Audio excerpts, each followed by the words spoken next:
There's this terrible indie rock band that I absolutely love called Car Seat Headrest. I spent the summer listening to their music, I saw them live, and I was really just enjoying their sound, which has this lo-fi quality to it, as if the mic they were recording on was broken. It's terrible, I love it. But the real reason I like this band is actually the lyrics. I find that they're sincere in a way that a lot of the music I listen to is not. Still, I don't really have the time always to pay attention and really listen. But you know when you're in the right mood for a song, you have your headphones in or your speakers blasting, and the whole thing just makes sense. It's like you're listening for the first time. Recently, I had this happen with the song Vincent by Car Seat Headrest. The whole song finally clicked, and this one verse really stood out to me. They've got a portrait by Van Gogh on the Wikipedia page for clinical depression. Well, it helps to describe it. Yeah, it helps to describe it. Well, first of all, this makes the title of the song actually make sense. Before, there had been no mention of a Vincent, but now I hear Van Gogh, I get it. However, I was a little bit incredulous at first. It didn't seem likely that the Wikipedia page for major depressive disorder would include a portrait by Vincent van Gogh. It was almost as if the band was daring me to fact-check them, which is ridiculous, I know. What was I going to do if they were wrong? Tweet the band and tell them a song they had released was factually inaccurate? Anyway, I did look it up, and there is a portrait by Van Gogh on the Wikipedia page for clinical depression. It was looking at this painting and the role it was playing on a scientific Wikipedia article that got me thinking about art as a tool for empathy and art history as a tool for empathy. Art history creates windows into times past. It humanizes our ancestors and demands that history be viewed from the eyes of those who witnessed it. Art also allows for us to explore our past from a modern viewpoint, fleshing out themes and cliches until they are understood in both a modern and a historical context. This doesn't apply to only emotional empathy, but also empathy towards a different culture or time period. In the case of Van Gogh, we are often dealing with emotional empathy. When you look at this portrait, I think you can see the despair that the man is holding in his form as he realizes the reality of his own mortality. I also think you can understand how Van Gogh himself was feeling at the time. The emotion shines through the brushstrokes and color, painting a deeper meaning into the piece. Not only are you looking through your own preconceived biases and ideas, but also those of the artist. When I tell you that this painting of a man as he sits in melancholy, awaiting his own demise, was painted the same year that Van Gogh himself committed suicide, does that change the way you look at the piece? It's often difficult to separate the artist from the artwork, especially with an artist as well known as Van Gogh. But in this case, I think that even if you separate the vast mythology of Van Gogh's life from the piece, the meaning isn't lost.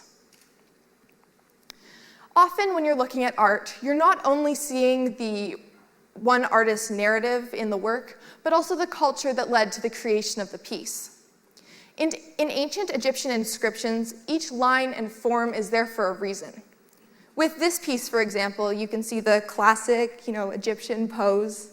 The actual reason behind this pose was that it displayed all the limbs. You can see each arm, each leg, even each finger and toe.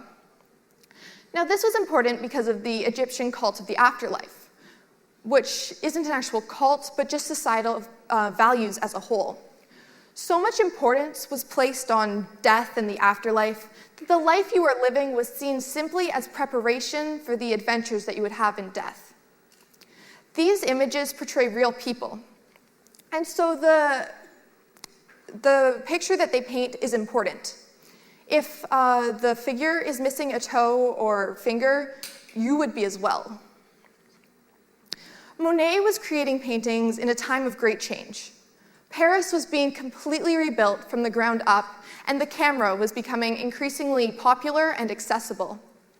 As a result, artists no longer had to strive for realism, and instead could turn to Impressionism to capture their view of the changing world around them.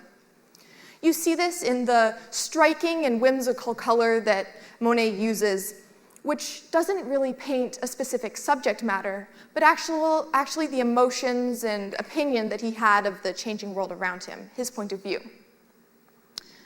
On this head of a veristic Roman senator, you can see the signs of age. There's the craggy lines of the chiseled face. He looks old. This was because of the emphasis placed on knowledge and experience by the Roman society that this was created in. When you think about it, that is quite a difference to the value we place in a youthful complexion today. Basquiat often used words and phrases in his artwork. This stemmed from his original medium of graffiti.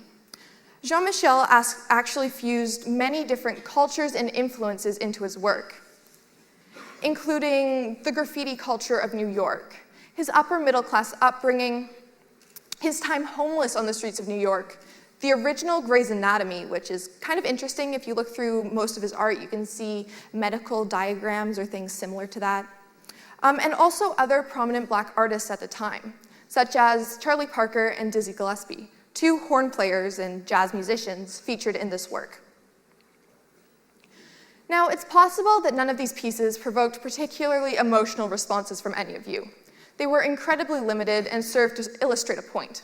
But I do promise you that somewhere in this world there is a piece of art that will speak to your soul. With these examples, I believe that you can see what I'm saying about looking through a piece of art to view a different time period. And I think the ability to make that connection is especially important today. Our society is so polarized. Judgment is passed without ever getting to know a person, and stereotypes are created out of blind ignorance. We see this in a media that relies on shock, in politics that rely on fear, and on the street in everyday life. In a way, I understand this. We're constantly bombarded with images and opinions that are supposed to shape our belief and point of view.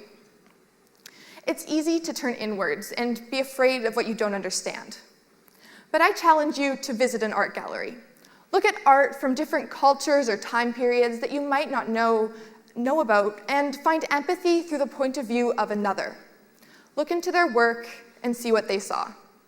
Thank you.